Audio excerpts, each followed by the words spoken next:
എല്ലാവർക്കും നമസ്കാരം. 2025 പുതുവർഷ ഫലങ്ങളെയാണ് ഇന്ന് നമ്മൾ നോക്കാൻ പോകുന്നത്.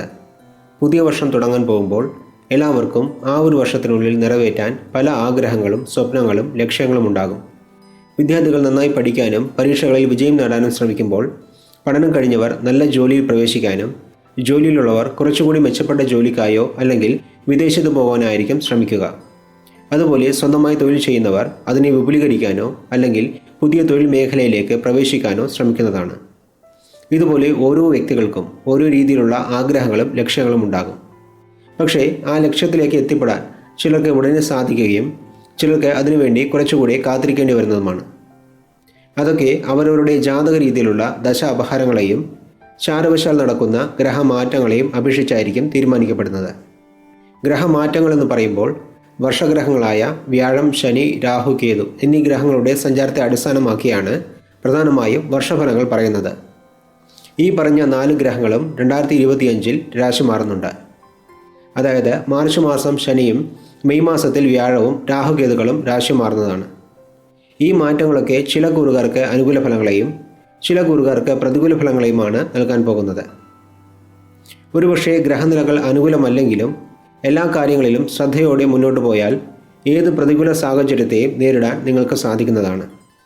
കുംഭക്കൂറിൽ ജനിച്ചവർക്ക് വർഷാരംഭത്തിൽ ഗ്രഹനില അത്ര അനുകൂലമല്ലെങ്കിലും മാർച്ച് 29-ാം തീയതി ശനി ഭഗവാൻ മീനക്കൂറിലേക്ക് മാറുന്നതും മെയ് മാസം വ്യാഴം 5-ാം ഭാവത്തിലേക്ക് മാറുന്നതും അനുകൂല ഫലങ്ങളെ നൽകുന്നതാണ്.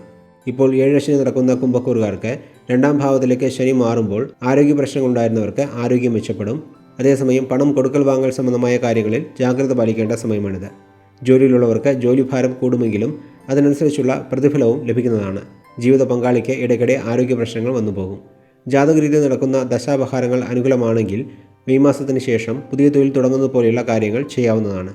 വ്യാഴമാറ്റത്തിന് ശേഷം കുടുംബത്തിൽ സന്തോഷവും സമൃദ്ധിയും അധികരിക്കും. 7 ശനി കാലമാണെങ്കിലും വ്യാഴത്തിൻ്റെ അനുകൂല സഞ്ചാരം മൂലം ദുരിതങ്ങൾ വലിയ തോതിൽ ഒഴിവായി പോകുന്നതാണ്. കുടുംബത്തിൽ ഐക്യവും സഹകരണവും ഉണ്ടാകും. സന്താനങ്ങളുടെ വിദ്യാഭ്യാസത്തിലും വിവാഹ കാര്യങ്ങളിലും നിലനിന്നിരുന്ന തടസ്സങ്ങൾ മാറും. സാമ്പത്തിക സ്ഥിതി മെച്ചപ്പെടും. പ്രതിസന്ധികൾ കുറയും. തൊഴിൽപരമായി വിജയം പ്രതീക്ഷിക്കാം. പുതിയ തൊഴിലവസരങ്ങളും ഉയർന്ന സ്ഥാനലബ്ധിയും ലഭിക്കാൻ സാധ്യതയുള്ള സമയമാണിത്. തൊഴിൽ മേഖലയിൽ നിങ്ങളുടെ അധ്വാനത്തിന് അംഗീകാരം ലഭിക്കും.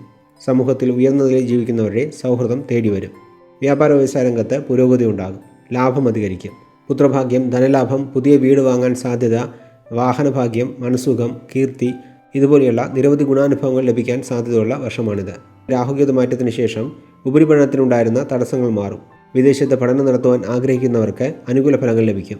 കേതുവിൻ്റെ 7-ാം ഭാവ സഞ്ചാരം അനുകൂലമല്ലെങ്കിലും വ്യാഴം അനുകൂലമായി സഞ്ചരിക്കുന്നതിനാൽ ദോഷഫലങ്ങൾ കുറവായിരിക്കും. മൊത്തത്തിൽ നോക്കുമ്പോൾ മെയ് മാസം മുതലായിരിക്കും കുംഭക്കൂറുകാർക്ക് അനുകൂല ഫലങ്ങൾ അധികം ലഭിക്കുക എന്ന് പറഞ്ഞുകൊണ്ട് കുംഭക്കൂർ ജനിച്ചവരുടെ വർഷഫലങ്ങളെ ഇവിടെ നിർത്തുന്നു. നന്ദി, നമസ്കാരം.